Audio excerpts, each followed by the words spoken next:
Assalamualaikum warahmatullahi wabarakatuh. Perkenalkan, nama saya Febriana, NIM 1803211000031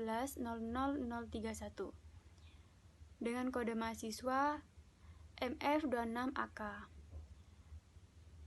Pembuatan video kali ini bertujuan untuk menjelaskan hasil review artikel jurnal saya mengenai prospek bisnis budidaya sapi Madura, di mana tema tersebut akan dikaitkan dari isu-isu yang saya temukan dari webinar series 6. Berikut merupakan isu-isu yang saya temukan dalam webinar series 6. Yang pertama, peluang usaha ternak sapi Madura. Yang kedua, usaha ternak sapi Madura sistem pertanian terpadu. Yang ketiga, kebijakan mengenai peternakan sapi Madura. Berikut merupakan penjelasan mengenai isu pertama, yakni peluang usaha ternak sapi Madura, di mana saya mengambil 2 jurnal untuk direview. Pembahasan terkait jurnal yang saya review dan dikaitkan dengan prospek bisnis budidaya sapi, yakni peran daya dukung wilayah terhadap pengembangan usaha peternakan sapi Madura merupakan salah satu faktor peluang bagi pelaku usaha ternak untuk meningkatkan pendapatan peternak sehingga dapat memberikan kontribusi terhadap pendapatan asli daerah, menyerap tenaga kerja dan memeratakan pendapatan, dan juga mengaplikasikan teknologi untuk meningkatkan produktivitas. Dan untuk saran atau rekomendasi yang saya terapkan pada fakta di wilayah Papabaru, di mana untuk kawasan Papabaru sudah dicanangkan sebagai kawasan pembudidayaan sapi Madura, maka dari itu masyarakat yang berminat terhadap usaha ternak sapi sudah tidak diragukan lagi dari segi apapun. Hanya saja dengan perbaikan mengenai peningkatan pengaplikasian teknologinya agar dapat lebih memenuhi produksi daging dalam negeri, di mana mampu memenuhi kebutuhan daging nasional.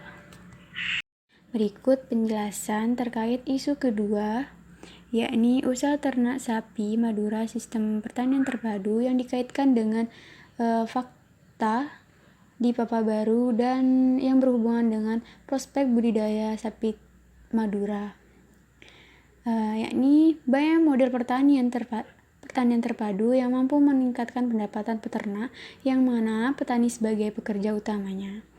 Selain itu, usaha peternakan dalam sistem pertanian terpadu juga bertujuan untuk membentuk kawasan sentra peternakan sapi rakyat, meningkatkan pengetahuan dan keterampilan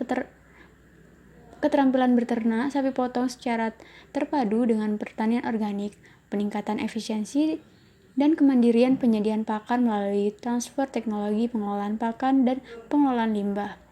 Dan untuk saran atau rekomendasi yang saya berikan untuk fakta-fakta yang ada di Papabaru, memungkinkan diadakan penyuluhan atau pelatihan untuk meningkatkan pengetahuan peternak akan pemanfaatan pengelolaan limbah pertanian sehingga menjadikan sumber pakan ternak yang baik dan aman bagi ternak-ternaknya. Berikut pembahasan isu ketiga, yakni kebijakan-kebijakan yang mengenai peternakan sapi Madura dengan dikaitkan dengan tema yakni prospek budidaya sapi Madura. Pembahasan berikut yakni kebijakan pengembangan peternakan sapi potong di Indonesia, di mana pemerintah menetapkan aturan main memfasilitasi serta mengawasi aliran dan ketersediaan produk, baik jumlah maupun mutunya, agar memenuhi persyaratan halal, aman, bergizi, dan sehat. Nah, jika dilihat dari fakta di Papabaru terkait kebijakan yang telah ditetapkan pemerintah untuk kawasan Papabaru sendiri telah mencapai produk yang memiliki persyaratan halal, aman, bergizi, dan sehat. Berikut saran yang saya berikan untuk penerapan yang dikaitkan dengan kondisi wilayah atau kawasan Papabaru.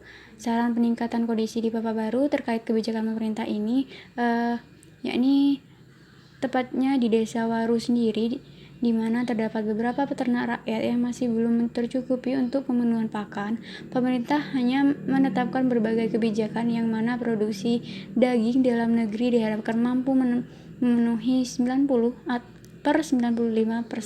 kebutuhan daging nasional.